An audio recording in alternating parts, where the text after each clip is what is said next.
Yeah, UTEP week. Most importantly, though, it's senior night, it's senior day, senior bowl for our seniors, for that group of 10 players, and a couple more that'll be honored. I think the most important thing is that we are fully focused on UTEP, and that's it. That's really all that matters right now is preparing for a team that's playing better, playing good football, UTEP, and for us, clearly we can't take anybody lightly, but we're going to go into this game preparing for the best version of any team we've played all year, and that's our focus is solely focusing on beating UTEP and winning this football game, and I'm excited about it. I'm excited about this opportunity. I'm excited about Gerald Green getting his last opportunity on the Houch, the field here, Fikes Field, and Evan Sainer and Julian Lewis and Mike Dean and the way he's playing. I'm excited to watch those guys get their last crack at playing here in a place that means so much to so many of them, and we're excited to get this ball rolling, and it can't come soon enough. You said there were a couple other guys getting on it too?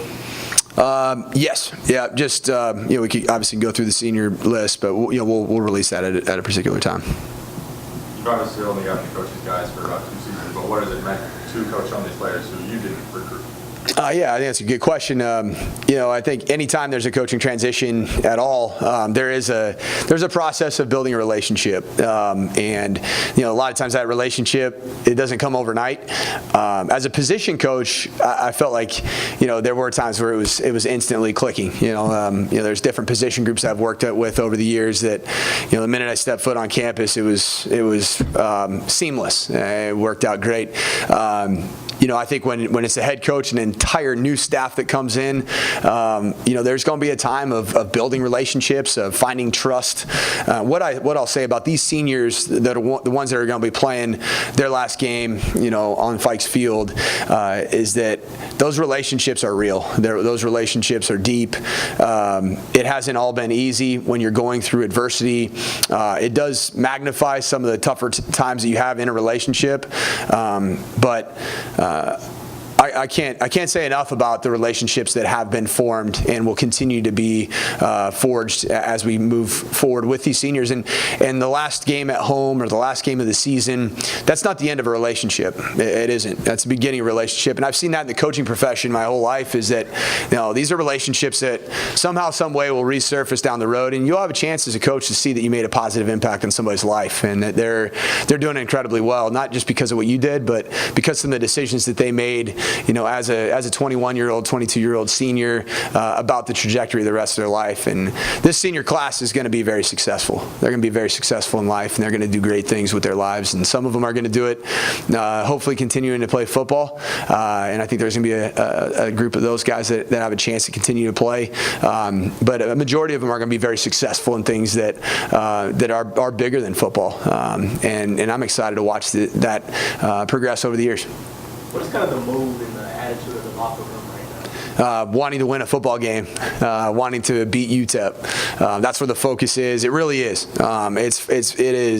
It's all on this game to beat UTEP. That's it. And it's not for any other reason but for these players going out and getting a win at home in their last opportunity on Fikes Field. So I'd say resolute would be the attitude is wanting to get a result and have the resolve to get a result. Give Steve another chance to start. Yes. Yep. Absolutely. We'll start Steve Duncan. I thought, a couple factors. I think, Steve, has shown some growth and has done some really good things, and he threw some good balls. But also just the growth that he'll have from one week to the next in red zone situations and identifying coverages and being in that situation again, and he'll be better because of that, no doubt. And the other thing too about Steve is that he's durably built. He's proven to be, the quarterback that's played the majority of the snaps this year that can play week in, week out physically, and that plays a huge role. Is just the durability of who Steve is. Obviously, the team wants to get a win, but how important is it, to give these home fans a win on home field when they keep coming back game after game with how things have been going this year?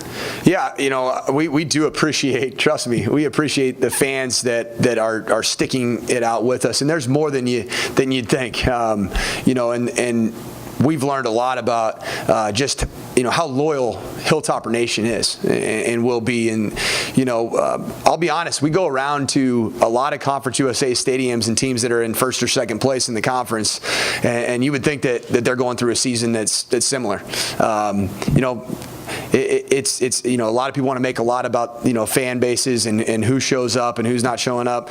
We watch film every single week of teams that are in first or second place in the conference, and you see a large section of unoccupied seats. So I think our fan base here has been incredible. I really do. I think they've stuck by us, and they're showing up. I'm excited to see them there to send these seniors out, and regardless of the weather, if it's cold, if it's rainy, if it's windy, whatever it may be, I know that there's a great fan base here, Hilltopper Nation, that's going to show up and support these seniors and what they've meant.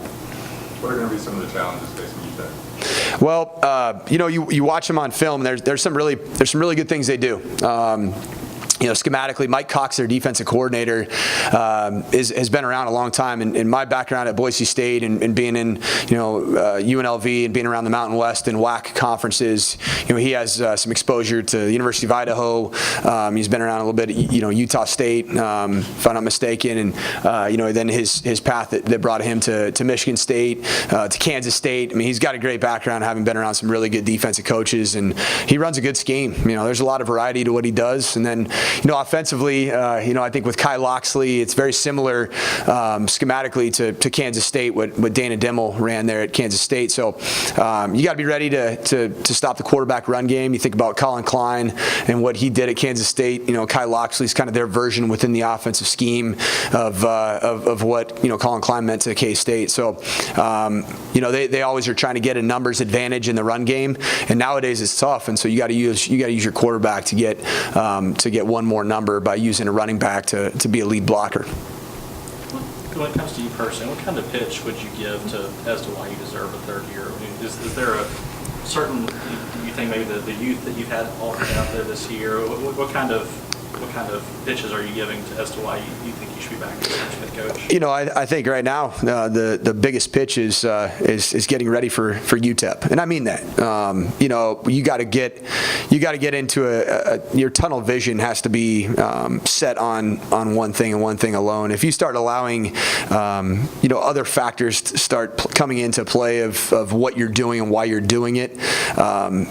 That's when you'll get caught up. And for us, we're going to going into this game against UTEP to win this game for these seniors and win the game for these players that have been fighting. And that is one thing that I do believe as much youth as there is, as much even seniors that have gone through a lot of transition.